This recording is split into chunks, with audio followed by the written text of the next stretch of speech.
خوش آمدید۔ آج ہم ایک ایسی کڑی کو جوڑنے جا رہے ہیں جس کے بارے میں شاید ہی کبھی سوچا گیا ہو، یعنی ایک 500 سال پرانے مذہبی بحران اور ہماری روزمرہ کی نوکری کے درمیان آخر کیا تعلق ہے۔ کبھی ایسا محسوس ہوتا ہے کہ ہم سب ایک ایسی دنیا میں پھنس گئے ہیں جہاں مسلسل کام کرنا، زیادہ کمانا اور بس آگے ہی آگے بڑھتے رہنا یہی کامیابی کی سب سے بڑی نشانی بن گئی ہے۔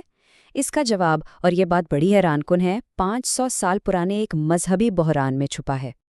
اچھا، تو ہماری اس جدید کام کی اخلاقیات کو سمجھنے کے لیے ہمیں سفر کرنا ہوگا ماضی میں، قرون وسطیٰ کے اواخر کے کیتھولک چرچ کی طرف، جہاں اس سب کی بنیاد رکھی گئی۔ تو بنیادی تنازع تھا کیا؟ دیکھیے، کیتھولک نظام ایک درجہ بندی پر مبنی تھا، یعنی چرچ اور پادری خدا اور انسان کے بیچ میں کھڑے تھے، اور نجات کا راستہ رسومات اور چرچ کے احکامات پر عمل کرنے سے ہی ملتا تھا۔ لیکن پھر پروٹسٹنٹزم نے اس پورے نظام کو چیلنج کر دیا۔ ان کا کہنا تھا کہ نہیں، ہر انسان خدا سے براہ راست رابطہ کر سکتا ہے، اور نجات کا راستہ اعمال سے نہیں بلکہ سچے اور ذاتی ایمان سے ہو کر گزرتا ہے۔ یہ تبدیلی کوئی راتوں رات نہیں آئی۔ کیتھولک چرچ کے اندر کئی مسائل پیدا ہو چکے تھے، پادریوں کی بدعنوانی، منافقت اور سب سے بڑھ کر انڈلجنسز کا رواج۔ ذرا سوچئے، ایک ایسا نظام جہاں لوگ پیسے دے کر اپنے گناہوں کی معافی خرید سکتے تھے۔ مارٹن لوتھر جیسی شخصیات کے لیے یہ سب ناقابل برداشت تھا، اور بس یہیں سے اصلاح کلیسیا کی آگ بھڑک اٹھی۔ لیکن چرچ کے اس ڈھانچے سے آزادی کے کچھ ایسے نتائج بھی نکلے جن کا کسی نے سوچا بھی نہیں تھا۔ اس نے فرد کو بالکل تنہا کر دیا اور ایک ایسی نفسیاتی کشمکش کو جنم دیا جس نے سچ پوچھیں تو تاریخ کا رخ ہی موڑ دیا۔ اس کشمکش کے بالکل مرکز میں جان کیلون کا ایک بہت ہی کہنا چاہیے کہ خوفناک نظریہ تھا، ڈبل پری ڈیسٹینیشن۔ اس کا مطلب یہ تھا کہ خدا نے کائنات بنانے سے بھی پہلے ہی طے کر لیا ہے کہ کون جنت میں جائے گا اور کون دوزخ میں، اور کوئی بھی انسان اس فیصلے کو بدلنے کے لیے کچھ نہیں کر سکتا۔ ذرا اس خیال کی بوجھ کو محسوس کیجیے۔ زندگی کا سب سے بڑا سوال کہ روح کا ابدی انجام کیا ہوگا، اس کا فیصلہ پہلے ہی ہو چکا ہے، اور وہ کسی کے کنٹرول میں نہیں ہے۔ اور معاملہ یہیں ختم نہیں ہوتا۔ نجات پانے والے لوگ یعنی الیکٹ بہت ہی کم تھے۔ اکثریت کے لیے تو مقدر میں سزا ہی لکھی تھی۔ اس ایک خیال نے لوگوں میں شدت بے چینی پیدا کر دی۔ اور سب سے زیادہ خوفناک بات یہ تھی، اگر کسی کو یہ شک ہو جائے کہ وہ الیکٹ میں سے ہے یا نہیں، تو یہ شک خود اس بات کا ثبوت تھا کہ وہ نہیں ہے۔ یعنی خود اعتمادی کی کمی کو ایمان کی کمی سمجھا جاتا تھا، جس کا مطلب تھا ابدی سزا۔ یہ ایک نہ ختم ہونے والی پریشانی کا چکر تھا۔ تو اس گہری روحانی بے چینی کا حل آخر کہاں سے آیا؟ آپ یقین نہیں کریں گے، اس کا جواب ایک بہت ہی دنیاوی چیز میں ملا: پیسہ۔ پیسہ کرتا کیا ہے؟ یہ الجھن کو ختم کر کے ایک واضح منطقی ترتیب قائم کرتا ہے۔ جیسے اس شراب کے تجربے میں جہاں قیمت نے معیار کا فیصلہ کر دیا، بالکل اسی طرح پیسے نے لوگوں کی روحانی بے چینی کی افراتفری کو ایک قابل فہم، قابل پیمائش نظام میں بدل دیا۔ تو یہ کام کیسے ہوا؟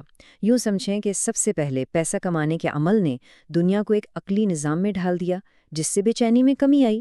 دوسرا، پیسہ خود خدا کی طرح ایک تجریدی اور طاقتور علامت بن گیا جس سے لوگ سمجھ سکتے تھے۔ اور تیسرا اور سب سے اہم، دولت اس بات کا ٹھوس نظر آنے والا ثبوت بن گئی کہ ایک شخص خدا کے پسندیدہ لوگوں میں سے ہے، یعنی الیکٹ۔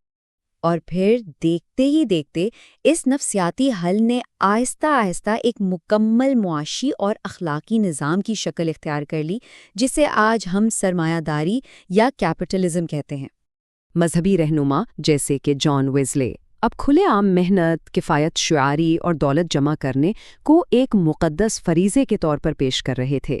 امیر بننا اب کوئی لالچ نہیں تھا، بلکہ خدا کی طرف سے دیا گیا ایک مشن تھا۔ اس نے دولت کے بارے میں سوچ کو بالکل ہی بدل دیا۔ پہلے دولت کا مقصد کمیونٹی کی مدد کرنا ہوتا تھا اور اسے خرچ کرنا ایک سماجی ذمہ داری سمجھا جاتا تھا، لیکن اس نئی پروٹسٹنٹ اخلاقیات کے تحت دولت ایمان کا ثبوت تھی، اور اسے خرچ کرنے کے بجائے دوبارہ سرمایہ کاری کرنا ایک مذہبی فریضہ بن گیا۔ لیکن اس کہانی میں ایک المیہ بھی ہے۔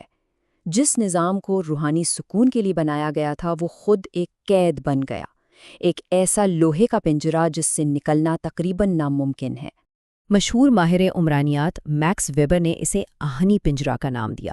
اس کا نظریہ یہ تھا کہ جو معاشی نظام خدا کی رضا حاصل کرنے کے لیے بنایا گیا تھا، وہ وقت کے ساتھ ساتھ اپنے مذہبی مقاصد سے الگ ہو گیا، اور اب ایک ایسی مشین بن چکا ہے جو سب کو اپنے اصولوں پر چلنے پر مجبور کرتی ہے، چاہے وہ مانے یا نہ مانے۔ اور ستم ظریفی دیکھیں، جس چیز کو آزادی کا ذریعہ سمجھا جا رہا تھا، وہی آگے چل کے سب سے بڑی قید بن گئی۔ ویبر کے اپنے الفاظ میں، جو چیز ایک زمانے میں ایمان کا اظہار تھی، ایک ہلکے چوغے کی طرح جسے اتارا بھی جا سکتا تھا، وہ اب ایک آہنی پنجرا بن چکی ہے، ایک ایسا نظام جس سے فرار ممکن نہیں۔ ویبر نے اس نظام سے پیدا ہونے والی جدید دنیا کے روحانی کھوکھلے پن کے بارے میں یہ سرد مہری سے بھری پیشین گوئی کی تھی، ایک ایسی دنیا جہاں علم تو ہے مگر مقصد نہیں، آسائشیں ہیں مگر دل نہیں۔ تو یہ ساری تاریخی داستان آج ہماری زندگیوں سے کیسے جڑتی ہے؟ سچ تو یہ ہے کہ ہم سب جانے انجانے میں اسی مشین کے اندر رہ رہے ہیں۔ ذرا اس تضاد پر غور کریں۔ اگر کوئی شخص بیکار اخبارات کے ڈھیر لگاتا ہے تو ہم اسے ایک نفسیاتی بیماری کہتے ہیں، لیکن اگر کوئی اربوں ڈالر جمع کرتا ہے جنہیں وہ شاید کبھی خرچ ہی نہ کر سکے تو اسے کامیابی اور عزائم کی نشانی سمجھا جاتا ہے۔ منطقی طور پر دیکھیں تو دونوں ہی غیر عقلی رویے ہیں، لیکن ہمارا نظام ایک کو سراہتا ہے اور دوسرے کو بیماری گردانتا ہے۔ اور سب سے اہم نکتہ یہ ہے، وہ اصل مذہبی بے چینی جس نے اس سارے نظام کو جنم دیا تھا، وہ تو کب کی ختم ہو چکی ہے، لیکن کام کرنے، جمع کرنے اور کبھی نہ رکنے کی ذہنیت ہمارے معاشرے کے ڈی این اے میں رچ بس گئی ہے۔ ہم آج بھی اسی سافٹ ویئر پر چل رہے ہیں جو صدیوں پہلے لکھا گیا۔